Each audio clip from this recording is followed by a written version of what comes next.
Hi everyone, again my name is Mike Micklewright and I'm here to continue on the series of the value of daily Kaizen in a pandemic world.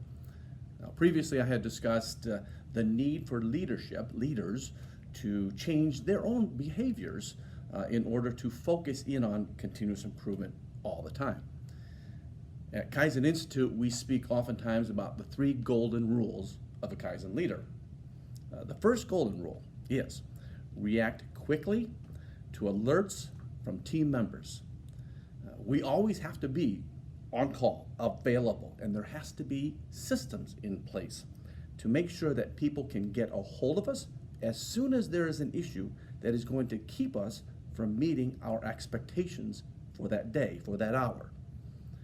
And so a good leader, a good Kaizen leader, has a system in place and is always available when the team members need them to help react to problems, to issues. They're problem solvers. Everyone's problem solvers. But a team leader needs to always be a very good problem solver to help the team members. So, what's the second rule? The second golden rule is monitor and communicate team performance. As I mentioned earlier, we see that quite a bit in today's pandemic world. Performance on how well we're doing as a society and keeping down new cases, deaths, hospitalizations, etc., etc.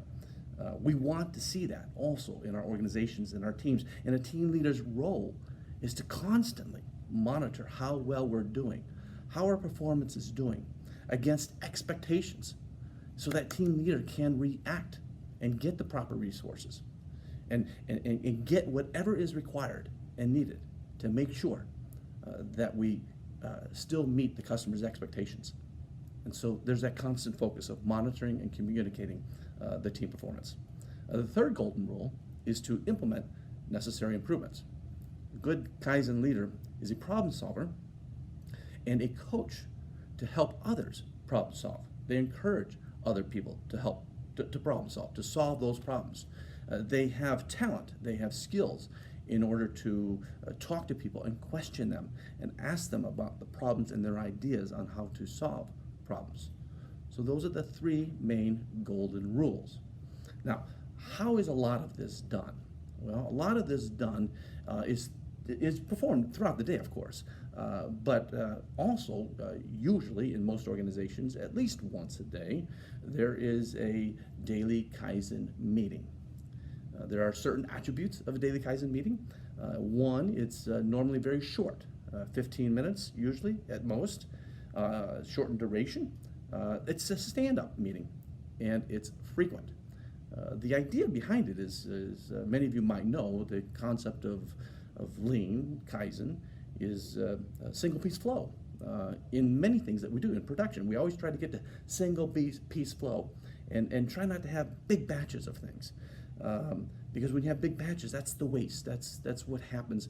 And when you have batches of things, there's waiting involved. There's overproduction. There's problems, quality issues that can result. There's timing issues that can result.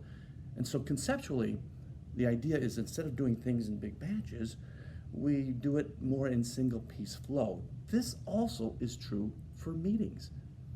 If you have a meeting once a quarter, once a month, you can't do much with it. It's better to have frequent meetings, but short. So that's one of the concepts of daily Kaizen meetings. This is the short duration and frequent. Another big part of it is visual management, because we want to see those tachometer charts, those run charts, those bar charts, those pie charts. We want to see that data on how well we're doing, and we want the team to be involved in recording that data and reacting to that data constantly. We want that data to tell a story, to pop, so that we can see from a distance how well we're doing, and are we meeting the expectations for that day on production, on quality, or whatever it might be.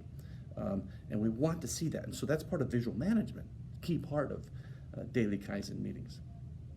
And we want to always constantly see the improvement and the maintenance of processes.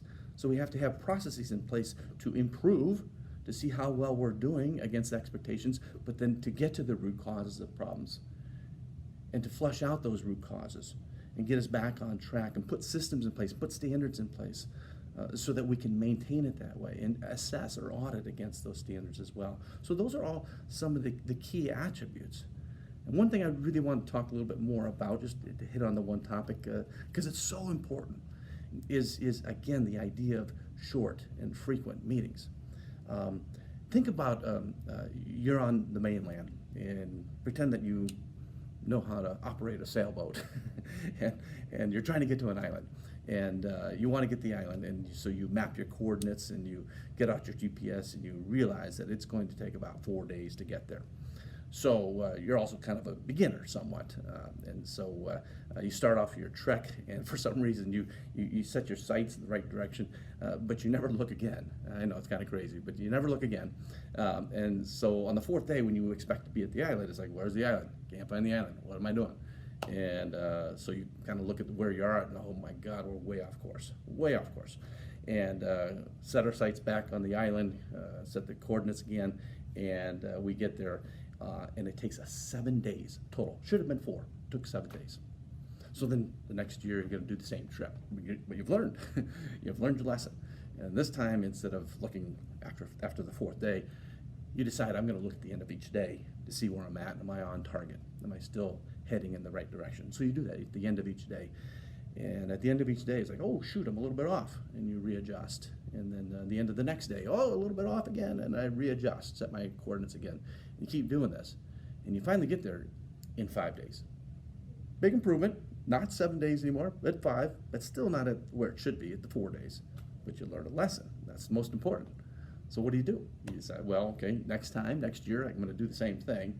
And this time, I'm going to check it every hour. I'm going to check my coordinates every hour. And so you do that.